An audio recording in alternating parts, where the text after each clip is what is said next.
today's clip, I will share with you hints and tips on how you can create a realistic drawing of lips. I will also share with you the reference image that I used. Obviously you can use your own reference image, but if you would like to share this reference image, you can find it in the description below. I will also share with you the pencils that I use, so the list of the pencils that I used are in the description below, and you can use those and select those before the tutorial. And I will also share with you the rest of the resources that I used. So let's get into the tutorial.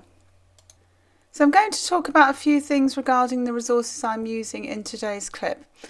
Firstly, you should sketch your image lightly before you start. The reason that you should sketch your image lightly is so that the pencil lines don't show through when you finish shading. You want your image to look as realistic as possible. You don't want it to look like a drawing. The second thing is the actual paper that we are drawing on. I am using Sanford Smooth Bristol paper. And the reason I'm using that is because it's very good for blending. I'm also using Prismacolor Premier pencils. That's because they're wax based and they're very good for blending. But you can use any wax based pencils or any colouring pencils really. But if you want your blending to look really smooth, I would suggest that you use a wax based pencil. And as I mentioned earlier, if you wanted to use Prismacolors or you are using Prismacolors, then there is a full list of all of the colours I am using in today's tutorial. And I will be talking through them as we go through the session. So I started by adding some layers of pencil around the lips, some skin tone. I've started by adding clay rose, and I'm now adding sepia, which is a dark brown colour. And I'm now adding rosy beige on top of those colours around the skin tone of the lips. I'm then going in with light peach on top of those colours, and then 50% French grey. It's important with each of these layers that you add that you go in really lightly. If you go in too dark with your pencil, what will happen is you will end up damaging the tooth of the paper. So make sure that when you add each layer with the side of your pencil, and also make sure that your pencils are sharp so that you can add your pencil marks really lightly. I'm now going in with the cream pencil just to smooth everything out. So now we turn our attention to the lips, and I'm starting by adding almost like an underpainting layer of sienna brown, and I'm going around and adding all of the darker tones with sienna brown, picking out all the darker areas first.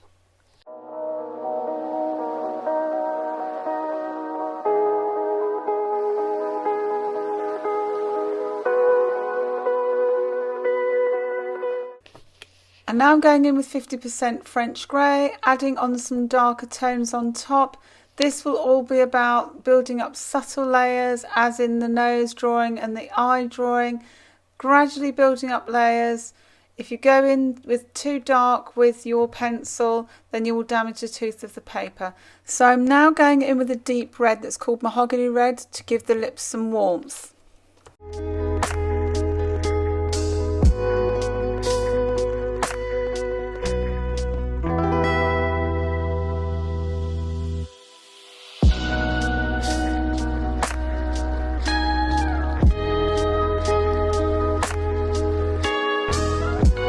So I'm now going into the darker tones with warm grey 90%. With the Prismacolors you do get a wide range of greys, colds and warm greys. And now over the top lip, I'm going over the top lip with clay rose. It's really important that when you are drawing your lips, firstly that you look at observational images, but secondly that your top lip is darker than the bottom lip, because the bottom lip always hangs out slightly more, and that means it catches the light, so it will have highlighted areas. So you will have seen that I went over the top lip there with pink, and I'm now going back over the pink with nectar to smooth it out. And then I'm going back over those layers again with the mahogany to even them out, and over them with nectar. It's really important that you look at your observational image to get an idea of those colours.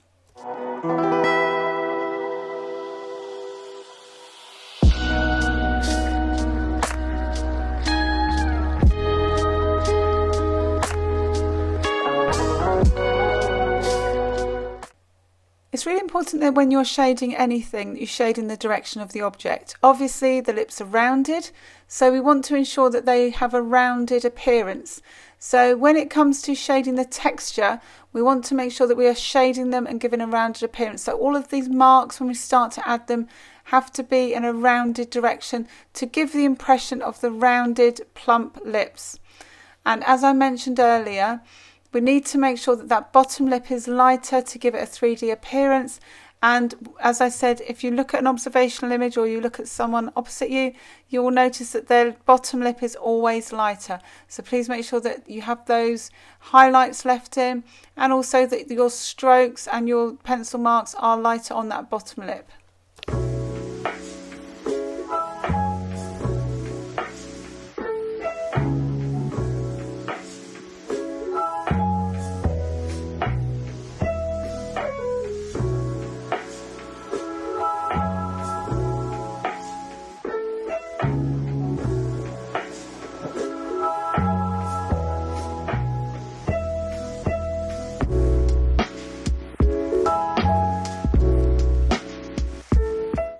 It's very important on the teeth that you don't leave them bright white and not add any shades or colours to them.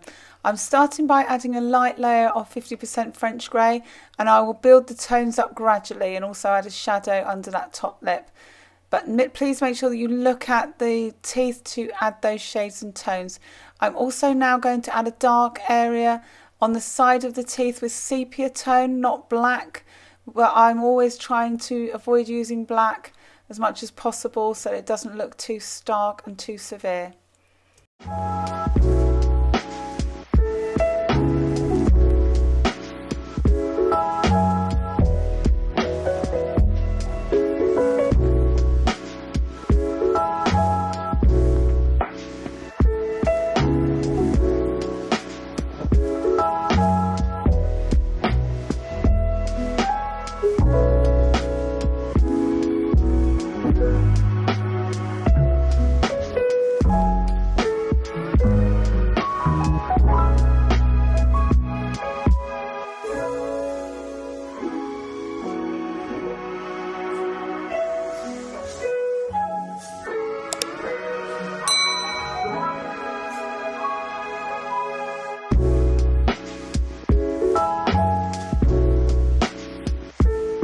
So if you follow the tips and look at the reference image, then hopefully your drawing skills will improve. Be sure to look at the description below for details of all of the pencils used in today's clips, and also for the reference image used in today's clip. If you want to take your work to the next level, then why not join me on Patreon? You will have access to a wide variety of exclusive content, including real-time tutorials, exclusive Patreon content, and also one-to-one feedback on your work. So why not become a patron to start the next step in your journey to drawing success?